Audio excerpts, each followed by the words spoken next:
অতিরিক্ত প্রেম আর অতিরিক্ত গরম দুটোই বেশি হলে জামাকাপড় খুলতে হয়। তাই এবার শীঘ্রই তাপমাত্রা সর্বোচ্চ সীমা ছাড়াতে পারে। তবে এবার কি হবে? আগামী এক দশকের মধ্যেই বৈশ্বিক তাপমাত্রা শিল্প পূর্ব সময়ের তুলনায় 1.5 ডিগ্রি সেলসিয়াসের সীমা ছাড়িয়ে যেতে পারে। জাতিসংঘ পরিবেশ কর্মসূচির ইউএনপি এমিশনস গ্যাপ রিপোর্ট 2025-এ এই আশঙ্কার কথা বলা হয়েছে। বিশেষজ্ঞরা বলেছেন, বিষয়টি প্রত্যাশিত হলেও এটি খুবই উদ্বেগজনক। প্যারিস জলবায়ু চুক্তির সবচেয়ে উচ্চাকাঙ্ক্ষী লক্ষ্য ছিল বৈশ্বিক উষ্ণতা 1.5 ডিগ্রির মধ্যে সীমাবদ্ধ রাখা। কারণ এই সীমা অতিক্রম করলে জলবায়ু পরিবর্তনের ভয়াবহ প্রভাব পড়বে, যেমন খরা, বন্যা, তাপপ্রবাহ ও ঝড় অনেক বেড়ে যাবে। কিন্তু রিপোর্ট অনুযায়ী গ্রিনহাউস গ্যাস নিঃসরণ কমানোর ক্ষেত্রে বিশ্ব এখনও প্রয়োজনীয় অগ্রগতি দেখাতে পারেনি। ইউএনপির জলবায়ু পরিবর্তন বিভাগ প্রধান মার্টিন ক্রাউসে বলেন, সব সতর্কতার পরও বিশ্ব রেকর্ড পরিমাণে গ্রিনহাউস গ্যাস নিঃসরণ করছে। তাই এর ফলাফল অপ্রত্যাশিত নয়, তবে এটি সবার জন্য একটি বড় সতর্কবার্তা। রিপোর্টে বলা হয়, 2024 সালে গ্রিনহাউস গ্যাস নিঃসরণ 2% বেশি বেড়েছে। জীবাশ্ম জ্বালানি পোড়ানোর ফলে বায়ুমণ্ডলে কার্বন ডাই অক্সাইডের পরিমাণ এখন অন্তত 20 লাখ বছরের মধ্যে সর্বোচ্চ।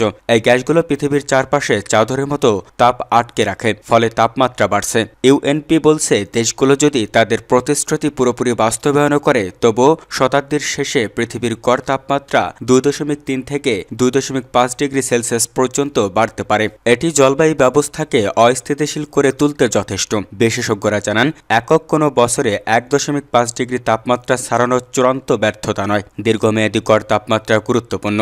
নতুন প্রতিবেদনে বলা হয়েছে, এই দীর্ঘমেয়াদী গড় তাপমাত্রাই আগামী 10 বছরের মধ্যে 1.5 ডিগ্রি ছাড়াতে পারে। রিপোর্টে আরও বলা হয়, তাপমাত্রা 1.5 ডিগ্রির মধ্যে রাখতে হলে 2035 সালের মধ্যে বৈশ্বিক নিঃসরণ প্রায় 55% কমাতে হবে, যা বর্তমান প্রতিশ্রুতির চেয়ে অনেক বেশি। তুলনামূলকভাবে 2 ডিগ্রি সীমা ধরে রাখতে হলে নিঃসরণ কমাতে হবে প্রায় 35%। ইউএনইপি সতর্ক করে বলেছে, এখন মূল লক্ষ্য হওয়া উচিত এই সীমা অতিক্রম যত কম এবং যত অল্প সময়ের জন্য হয় তা নিশ্চিত করা। কারণ উষ্ণতার মাত্রা কমাতে পারলে মানুষের জীবন, অর্থনীতি ও প্রকৃতি রক্ষা করা সম্ভব। বিশেষজ্ঞদের মতে, এই সংকট মোকাবেলায় জীবাশ্ম জ্বালানির উপর নির্ভরতা কমিয়ে নবায়নযোগ্য জ্বালানির ব্যবহার দ্রুত বাড়াতে হবে। একই সঙ্গে উন্নতশীল দেশগুলোর জন্য আর্থিক সহায়তা এবং বৈশ্বিক অর্থনৈতিক কাঠামোর সংস্কার জরুরি। আশার খবর হলো, প্যারিস চুক্তির পর গত এক দশকে নবায়নযোগ্য জ্বালানির ব্যবহার দ্রুত বেড়েছে এবং এর খরচও কমেছে। ইউএনইপি বলছে, প্রযুক্তি ও জ্ঞান আমাদের হাতে আছে।